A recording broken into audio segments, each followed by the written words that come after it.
ఇస్తున్నాను. ఈ సంఘానికి వచ్చే ముందు మేము ఏ విధంగా ఉన్నామో, ఎలా ఉన్నామో అనుకుంటే ఈ సంఘానికి రావడానికి కారణము దమంతి అక్క, తర్వాత మా మా తమ్ముడు వాళ్ళ భార్య. ఈ సంఘం గురించి చాలాసార్లు వచ్చినప్పుడు మా దగ్గర పార్ట్ టైము కుట్టడానికి, బట్టలు కుట్టడానికి వచ్చేటప్పుడు అన్న గురించి చెప్పేది, అక్క గురించి, అన్న గురించి చెప్పేది, సంఘం గురించి చెప్పేది. ఆ సంఘంలో సత్యమైన వాక్యము, మనకి ఏది అవసరమో అది ఆ వాక్యాన్ని అందిస్తాడు అన్న అని చెప్పేవాళ్ళు అనమాట. మా మరదలిగిన అప్పుడప్పుడు చెప్పేది, ఇట్లా రండి అక్క, మేము వెళ్తున్నాం, రండి వదిన, బాగుంది వాక్యము అని చెప్పేది అనమాట. అయితే కొత్తగా మా తమ్ముడు భార్య ఇల్లు కట్టింది. ఇల్లు కట్టినప్పుడు అన్న గురించి చెప్పింది. ఆ అన్న మేము చెరువులో చర్చిలో ఉన్నప్పుడు అన్న వచ్చారు, మేము వెళ్ళేవాళ్ళము, అన్న వాక్యం చాలా బాగుంటుంది అని చెప్పిందనమాట. సరే ఆ రోజు అన్నని, సరే ఆ అన్న గురించి ఇంత చెప్తుంది కదా, సరే అన్నని నేను చూద్దాం అన్నని అని అనుకున్నాము. కానీ ఆ రోజు అన్న రాలేదు వాళ్ళ ఇంటి ఓపెనింగ్కి. రప్పిగా నన్ను పంపించినట్టున్నారు. అడిగాను, నువ్వు ఇంతగా చెప్తున్నావు కదా అన్న గురించి, మరి అన్న రాలేదు ఏంటంటే, అన్న ఏదో పని మీద వెళ్ళారు అని అన్నారు. లాస్ట్కి వచ్చారు అన్న, లాస్ట్కి వచ్చి ఇంట్లో ప్రార్థన చేస్తున్నారు. ఆ రోజు అన్న ముఖాన్ని చూశాను నేను. తర్వాత ఇంకా ఈ ఆ రోడ్డు నుంచి లేకుండా మా రోడ్డు మీద నుంచి వెళ్తున్నారు అన్న. అరే ఈ అన్న ఆ రోజు శారద వాళ్ళ ఇంటికి వచ్చారు కదా అన్న, ఆ అన్న ఇటు నుంచి వెళ్తున్నారు కదా అని అన్నని మళ్ళీ రెండోసారి చూశాను నేను. సరే ఇంతగాని చెప్తున్నారు కదా, ఒకసారి వెళ్దాము అని వచ్చాను. మా శారదతో పాటు నేను, మా మహేశ్వరి ఇద్దరు వచ్చాము. అన్న వాళ్ళు ఇలాగే ప్రార్థన చేస్తున్నారు. అప్పుడు నాకు భయంకరమైన కాళ్ళ నొప్పి, మోకాళ్ళ నొప్పి, చాలా భయంకరమైన నొప్పి, నడవాలన్నా చేయాలన్నా చాలా నొప్పి అనమాట. అయితే అన్న ఇలాగే అన్ని ప్రార్థన చేసిన తర్వాత, ఆ రోజు ఏదో బర్త్డే ఉండే, పాప బర్త్డే ఆ రోజు తీసుకొచ్చింది మాకు, అక్క వాళ్ళ పాప బర్త్డే ఉండే. ఆ రోజు నన్ను తీసుకొచ్చింది సాయంత్రం. నేను ఒకదానే వచ్చింది, నేను మా చెల్లి మహేశ్వరి ఇద్దరు వచ్చినాం. అన్న వాక్యం విన్నాము. అన్న వాక్యం నాకు చాలా మంచిగా అనిపించింది. దేవుడు అన్న ద్వారా దేవుడు ఏ విధంగా మాట్లాడుతున్నాడంటే, నాకు నా హృదయంలో ఆనందంతో సంతోషంతో ఉన్నట్టుగా దేవుడు అన్న ద్వారా మాట్లాడుతున్నాడు వాక్యం. తర్వాత అన్నీ అయిపోయిన తర్వాత అన్న అందరికీ ప్రేయర్ చేస్తున్నారు. నేను వచ్చి నిలబడినప్పుడు అన్న నా నెత్తిలో చేయబెట్టి ప్రార్థన చేసినప్పుడు నేను కింద పడిపోయాను. కింద పడిపోయిన తర్వాత ఇంకా ఇంటికి వెళ్ళిన తర్వాత చాలా ఆనందం అనిపించింది నాకు. ఇంత గొప్ప దైవజనులను నేను చూశాను. ఎంత బాగుంది వాక్యం, చాలా బాగుంది. మన పాస్టర్ గారు చనిపోయారు కదా, ఆ పాస్టర్ గారు చెప్పినట్టే ఉంటుంది ప్రతి మాటలు. దేవుడు ఏ విధంగా అయితే అన్నదార పాస్టర్ గారితో మాట్లాడుతున్నారో అదే విధంగా ఈ అన్నదార మాట్లాడుతున్నారని నేను అన్నతో, పిల్లలతో చెప్తున్నా ఉన్నాను. అలాగే మళ్ళీ మేము ఈ మందిరానికి వచ్చేటప్పుడు ఒకరోజు ఉదయ్ 10th క్లాస్ అనమాట. 10th క్లాస్ అప్పుడు ఇక సాయంత్రం రోజు ఒకరోజు ఇలాగే నేను అక్కడ ఆ చర్చిలో వెళ్ళే రాజు ఉన్నాడు. అక్క మనము శనివారం కింద ప్రేయర్కి వెళ్దాం అక్క, ఎక్కడైనా చోట శనివారం కింద వెళ్దాం అక్క అని అన్నాడు. అయితే నాకు అన్న గుర్తొచ్చాడు, ఇక్కడ పలానా దగ్గర ప్రార్థన బాగుంది, అక్కడికి వెళ్దాం అనేసి ఆ రోజు మా ఉదయ్ 10th క్లాస్ అనమాట. 10th క్లాసు ఫెయిల్ అయింది, ఒక్కొక్క సబ్జెక్ట్ ఏదో పోయాడు ఉదయ్. అయినా కానీ నాకు బాధ అనిపించింది, చాలా అదే అనిపించింది. సరే వెళ్దాం అనుకున్నాం కదా రాజు, వెళ్దాం రా అని.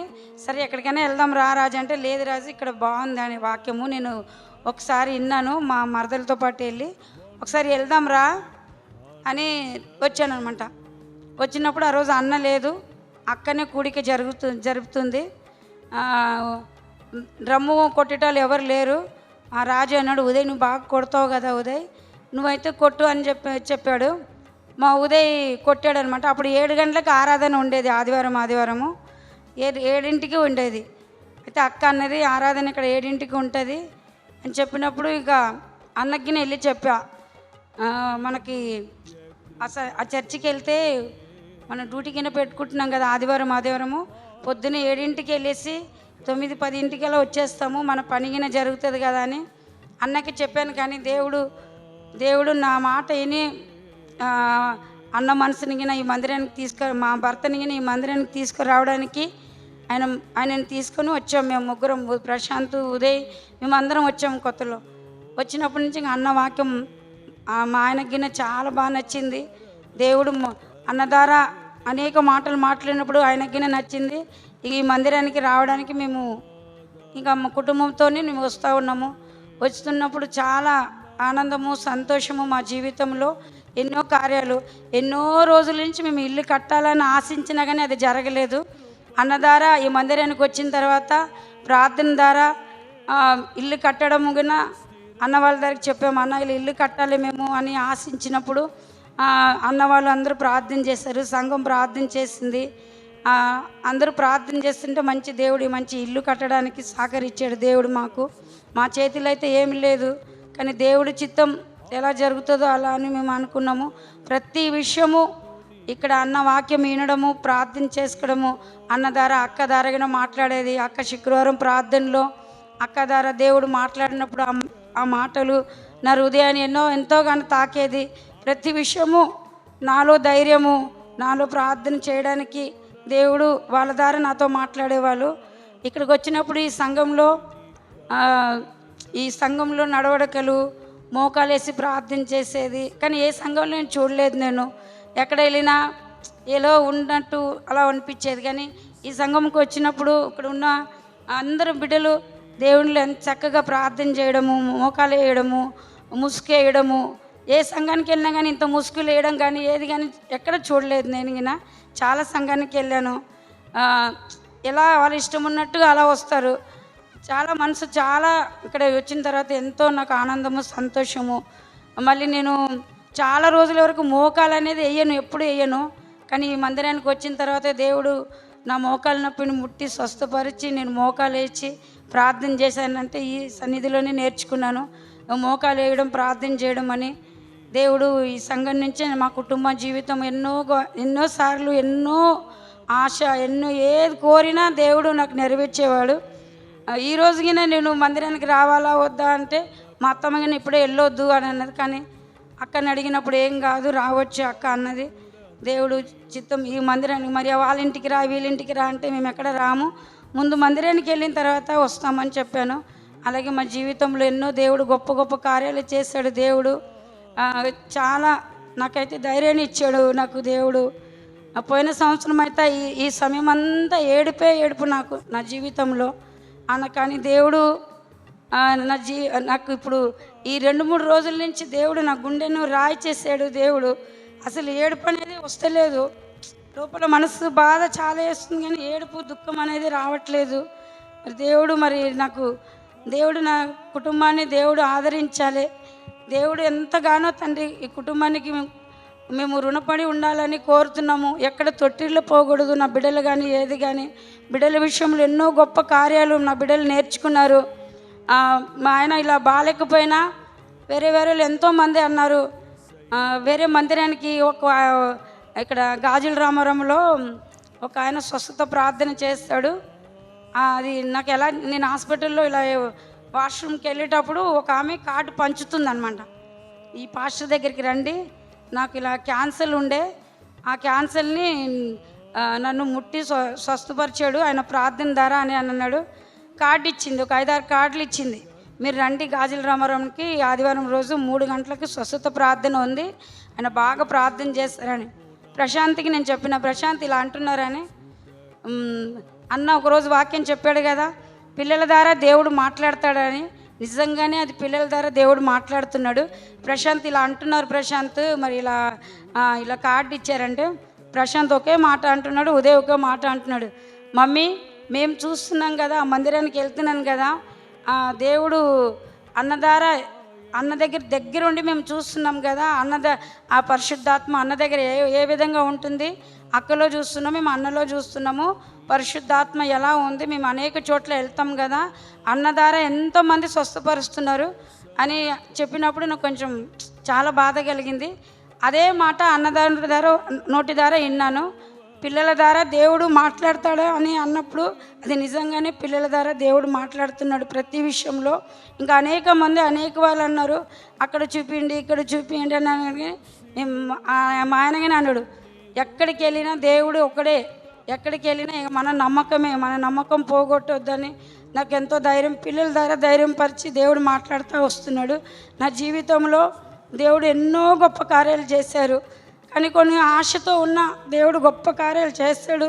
నా భర్త దావీదు వలె గంతులు వేసుకుని ఈ మందిరానికి వచ్చి దావీదు వలె నాట్యమాడి దేవుని స్తుతిస్తాడని ఆశతో ఉన్నాను. కానీ నా ఆశ కానీ కాదు, కానీ దేవుడి ఆశ దేవుడి చిత్తం.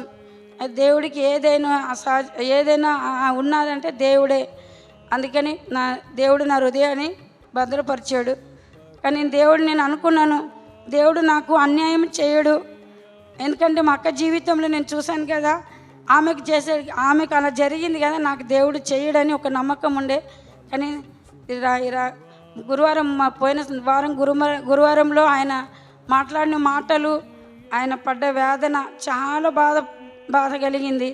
దేవుడి చిత్తం ఏదైనా ఉన్న దేవుడి చిత్తం అని అనుకున్నాను. దేవుడు అదేవిధంగా ఆయన చిత్తం ఏ బాధ లేకుండా, ఏ వేదన లేకుండా ఆయన దగ్గరికి తీసుకున్నాడు. మా కుటుంబం కోసం మీరు ప్రార్థన చేయండి. అనుదినం ప్రతిరోజు అలాగే నా ప్రశాంతిని మీరు ప్రార్థించండి. అన్ని జ్ఞానముతో తెలివితో ఆయన చేసే పనులన్నీ చేయడానికి మీరందరూ ప్రార్థించేయండి. రేపు దినంలో ఉదయగిన డ్యూటీకి వెళ్ళాలనుకుంటున్నాడు. మళ్ళీ మిషన్లు అన్నీ మళ్ళీ ఓపెన్ చేయాలనుకుంటున్నాము. మా కుటుంబం కోసం మీరు అందరూ ప్రార్థన చేయండి. మా కోసం మీరు అందరూ ఆ రోజు చనిపోయిన రోజు మీరు అందరూ వచ్చారు. ప్రతి వారు మా బంధువులందరూ ఆశ్చర్యపోయారు, ఇట్లాగనే ఉంటుందా సంఘము అనేసి. అలాగే మళ్ళీ మొన్న జరిగిన ప్రోగ్రాంకి మొత్తం మీరందరూ సహకరించిన వాళ్ళందరికీ వందనాలు చెల్లించుకుంటున్నాను. ఎంతో గొప్పగా జరిగిందంటే అంత గొప్ప జరిగింది. అందరూ అంటున్నారు ఎంత బాగా జరిగింది అన్నది ఆ రోజు కార్యక్రమం కన్నా అంత మంచిగా జరిగింది అని ఎంతో ఆనందంతో మా బంధుమిత్రులు అందరూ అనుకుంటున్నారు. ఎంత మంచిగా ఉంది సంఘము అనేసి. మా బావ అయితే చాలా చెప్తున్నాడు, ఆ అన్న ఎంత మంచోళ్ళు అన్న అనేసి. ఆ గల్లీలో వాళ్ళకిన అదే అంటున్నారు, ఎంత మంచిగా జరిగిందంటే అంత మంచిగా జరిగింది. ఎంత చిన్న ఆటంకం లేదు, ఏమీ లేదు. మేము రాత్రి నుంచి ప్రార్థన చేస్తూనే ఉన్నాము. ఆ వర్షము ఎక్కడ వచ్చి ఏం చేస్తుందో ఏమో అనేసి. మా బావగిట అన్నాడు, పొద్దున పాస్టర్తో నేను అన్నాను, వర్షం పడుతుంది కదన్నా, వర్షం పడితే లోపల పెట్టుకుందామని అన్నాడు. అంటే అన్నాడంటే ఒకటే మాట, అన్న ఏమీ కాదన్నా, అన్నీ జరిగిన తర్వాతనే వర్షం వస్తుంది అని చెప్పాడు. ఆయన చెప్పినట్టే జరిగిందమ్మా అని అన్నాడు. నాకు చాలా ఆనందం అనిపించింది. ఆయన నోటి ద్వారా ఇలాంటి మాటలు రావాలని అనుకున్నాను. అలాగే ఆయన కోసం మీరు అందరూ ప్రార్థన చేయండి. ఆయన దేవుని మందిరానికి రావాలి, వాళ్ళ కుటుంబం అంతా దేవునికి మందిరానికి రావాలని. పోయిన సంవత్సరం కానీ నేను అనేకసార్లు ఉపవాసం ఉండి ఆయన కోసం ప్రార్థించాను. అలాగే నిజమైన దేవుడని వాళ్ళకి తెలియపరచాలి. మీరందరూ ప్రార్థన చేయాలి. మరి ఎడతెగక మా కుటుంబం కోసం ప్రార్థించేయండి. మాకు ధైర్యాన్ని రావడానికి కోసం మీరందరూ ప్రార్థించేయండి. మా బిడ్డల కోసం ప్రార్థించండి.